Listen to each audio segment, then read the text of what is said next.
Hello friends, welcome to my channel. మీకు కనుక ఈ వీడియో నచ్చినట్లయితే తప్పకుండా లైక్ చేయండి.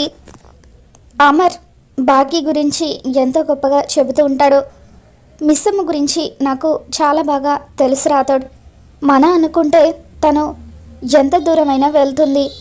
ఈ రోజుల్లో పక్క వాళ్లకు కష్టం వస్తే ఎవరు కూడా పట్టించుకోవడం లేదు. అటువంటిది మిస్సమ్మ ఎవరైనా కష్టాల్లో ఉన్నారనిపిస్తే వాళ్ళ కోసం ఎంత త్యాగానికైనా సిద్ధపడుతుంది అని చెప్పి అమర్, మిస్సమ్మ అటువంటిది కాబట్టే నేను కూడా తనని ఇంట్లోకి రానిచ్చాను. కానీ ఎప్పుడైతే మిస్సమ్మ నగల విషయంలో నన్ను మోసం చేసిందో, అలాగే ముసుగులో నా చేత తాళి కట్టించుకుందో, అప్పుడే నేను తనని నమ్మడం మానేశాను అని చెప్పి అమర్ అంటూ ఉంటాడు.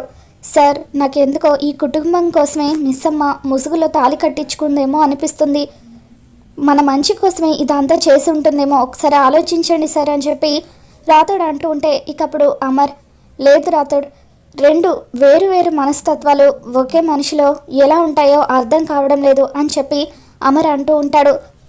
ఒక్కసారి మిస్సమ్మ గురించి ఆలోచించండి అని చెప్పి రాతోడు అంటూ ఉంటే, ఇక చాలు ఆపుతావా రాతోడు, నువ్వు మిస్సమ్మని వెనకేసుకొచ్చింది చాలు అని చెప్పి మనోహరి మండిపడుతూ, పద అమర్, ఆ తండ్రి కూతుళ్ళు ఇక్కడికి వచ్చేలోపే మనం త్వరగా ఇక్కడి నుండి వెళ్ళిపోవాలి, లేదంటే మళ్ళీ ఏదో ఒక కథ చెప్పి మనల్ని ఆపుతారని చెప్పి మనోహరి అంటూ ఉంటుంది. ఇకప్పుడు మంగళ కూడా మనోహరికి సపోర్ట్ చేస్తూ, అవును బాబు గారు, ఆ తండ్రి వల్ల నా జీవితం నాశనమైంది, ఇప్పుడు కూతురు వల్ల మీ జీవితం కూడా నాశనం అవుతుంది. వాళ్ళిద్దరూ ఇక్కడికి వస్తే ఏదో ఒకటి చెప్పి మళ్ళీ మిమ్మల్ని ఆపుతారు, త్వరగా ఇక్కడి నుండి వెళ్ళిపోండి అని చెప్పి మంగళ కూడా అంటూ ఉంటే, అప్పుడు అమర్, రాతోడ్ లగేజ్ అంతా కూడా కార్లో పెట్టు, మనం ఎవరి కోసం ఎదురు చూడాల్సిన అవసరం లేదు, వెళ్ళిపోదామని చెప్పి అమర్ వాళ్ళంతా కూడా ఇంట్లో నుండి బయటకు వస్తారు. వాళ్ళు బయటకు వచ్చేసరికి అప్పుడే భాగ్య రామ్మూర్తి ఇద్దరు కూడా ఇంటికి వస్తారు.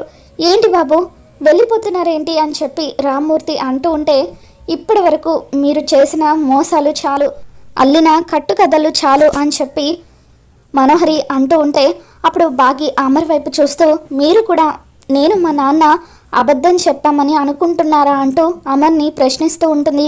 హలో, నీకు సమాధానం చెప్పాల్సిన అవసరం అమర్కి లేదు అని చెప్పి మనోహరి అంటూ ఉంటే, ఉంది అంటూ బాగి గట్టిగా అరుస్తుంది.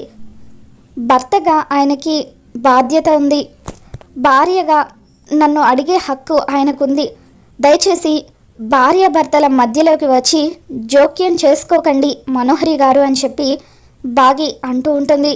ఇక అలా బాగి మనోహరికి వార్నింగ్ ఇస్తూ ఉంటే, అప్పుడు మనోహరి అమర్తో, చూసావా అమర్, నీ ముందే నాకు ఎలా వార్నింగ్లు ఇస్తుందో అని చెప్పి అంటూ ఉంటుంది.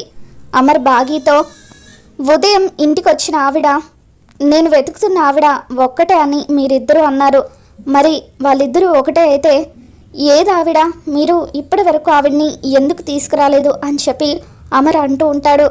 మనోహరి చెప్పినట్టుగా నిజంగానే మీరు మమ్మల్ని ఇంకొక 2 రోజుల పాటు ఇక్కడ ఉంచడం కోసం అబద్ధం చెప్పారని చెప్పి అమర్ అంటూ ఉంటాడు.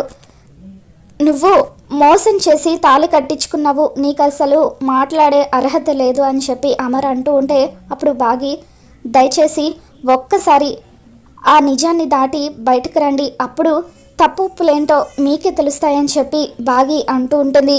మరోవైపు బాబ్జీ సరస్వతి మేడంని హాస్పిటల్లో తిరిగి అడ్మిట్ చేస్తాడు. డాక్టర్తో మాట్లాడుతూ, సరస్వతి గారిని ఇకనైనా జాగ్రత్తగా చూసుకోండి అని చెప్పి అంటూ ఉంటే, చాలా థ్యాంక్స్ సార్, ఆవిడ్ని హాస్పిటల్కి తీసుకొచ్చినందుకని చెప్పి డాక్టర్ అంటూ ఉంటుంది.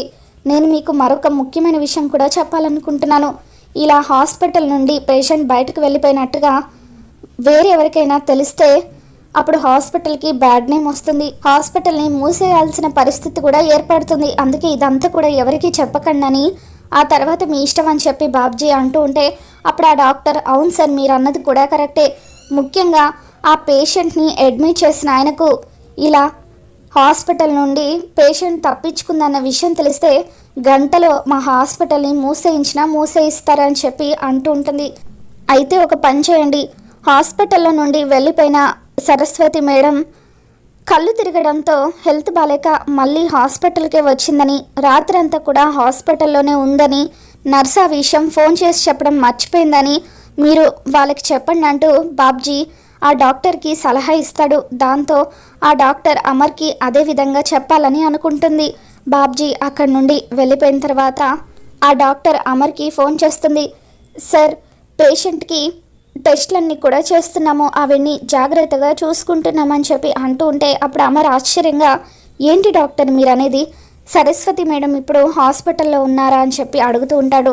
అవును సార్, ఆవిడ నిన్న హాస్పిటల్ నుండి వెళ్ళిపోయిన తర్వాత హెల్త్ బాగాలేదని చెప్పి మళ్ళీ మా హాస్పిటల్కే వచ్చింది.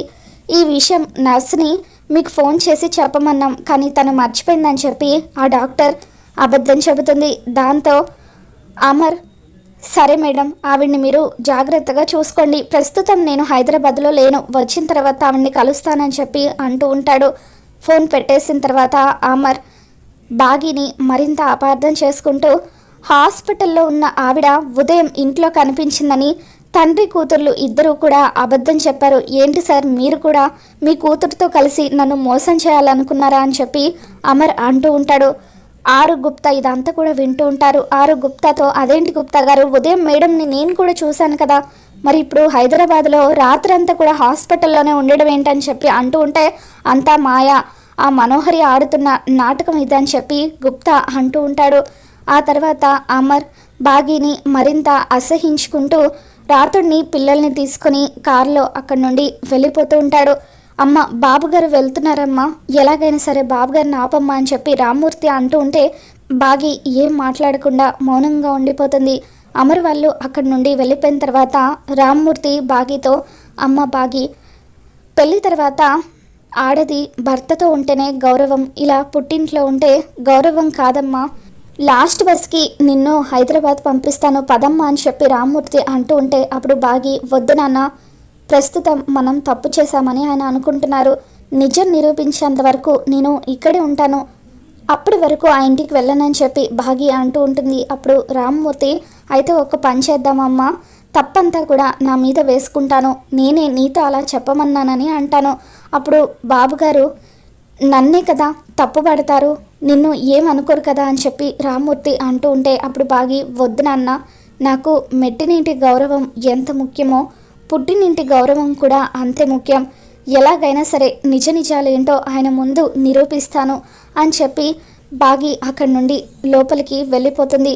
రామ్మూర్తి బాగి ఇద్దరు కూడా చాలా బాధపడిపోతూ ఉంటారు. ఇక మంగళ, ఎన్ని రోజులకు నేను ఈ ఇంటిని ఎలా చూడాలనుకున్నానో అలాగే చూస్తున్నాను, ఈరోజు నాకు ప్రశాంతంగా ఉంది, తండ్రి కూతురు ఇద్దరు కూడా ఏడుస్తున్నారు, ఇప్పుడు నాకు ఇష్టమైనవి తినేసి నేను హాయిగా పడుకుంటానని చెప్పి మంగళ అక్కడి నుండి వెళ్ళిపోతుంది.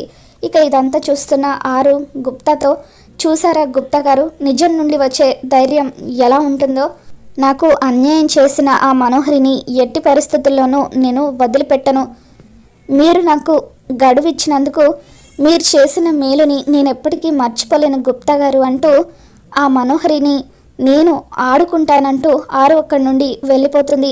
నాకెందుకు ఈ బాలిక మాయాదర్పణంలో అంతా చూసిందేమోనని అనుమానం కలుగుతుంది, ఈ బాలిక మాట్లాడే మాటలన్నీ కూడా విచిత్రంగా ఉన్నాయని చెప్పి గుప్తా అనుకుంటాడు. మరోవైపు అమర్ వాళ్ళు ఇంటికి తిరిగి వెళ్ళిపోతారు. అమర్ వాళ్ళ అమ్మ పూజ గదిలో పూజ చేసుకుంటూ ఉంటే కార్ సౌండ్ విని నీలా ఎవరు వచ్చారు, వెళ్ళి చూసిరా అని చెప్పి అంటూ ఉంటుంది. అమర్ వాళ్ళు ఇంట్లోకి వస్తూ ఉండడంతో ఆవిడ సంతోషపడిపోతూ ఉంటుంది. అందరినీ చూసిన తర్వాత, ఒరే అమర్, నువ్వొక్కడివే వచ్చావేంటి, అమ్మాయి ఎక్కడా అని అడుగుతూ ఉంటే అప్పుడు మనోహరి వాళ్ళు చేసే మోసాలకు అమర్ విసిగిపోయాడా ఆంటీ, అందుకే ఆ మిస్సమ్మని అక్కడే వదిలేసి వచ్చాడని చెప్పి అంటూ ఉంటుంది. మనోహరి, ఈ ఇంటి కోడలి గురించి నువ్వలా మాట్లాడకూడదు, మర్యాద లేకుండా అస్సలు మాట్లాడకూడదని చెప్పి అమర్ వాళ్ళ అమ్మగారు మనోహరి మీద అరుస్తూ ఉంటారు. ఆ తర్వాత అమర్, అమ్మ, మిస్సమ్మ నన్ను మోసం చేసి తాళి కట్టించుకుంది, అటువంటి మిస్సమ్మను నేను భార్య అని అనుకోవడం లేదు, ఇంకెప్పటికీ మిస్సమ్మ ఈ గడప తొక్కదని చెప్పి అమర్ అంటూ ఉంటే, అలా అనకూడదు అమర్, నీ తలరాతలో మిస్సమ్మతో నీ పెళ్లి జరగాలని రాసిపెట్టింది, అందుకే ఇలా జరిగిందని చెప్పి అంటూ ఉంటుంది. నేనేమీ ఇష్టపడి తన మెడలో తాళి కట్టలేదమ్మా, తను బలవంతంగా నా జీవితంలోకి వచ్చింది, అటువంటిది నేను తనని నా భార్య అని అనుకోవడం లేదు, ఇంటి కోడలంటే దానికి ఒక గౌరవం ఉంటుంది, మిస్సమ్మ ఎప్పుడూ కూడా ఈ ఇంటి కోడలుగా ప్రవర్తించలేదు, అసలు తనకి ఈ ఇంటి కోడలు అయ్యే అర్హత కూడా లేదు అని చెప్పి అమర్ అంటూ ఉంటాడు.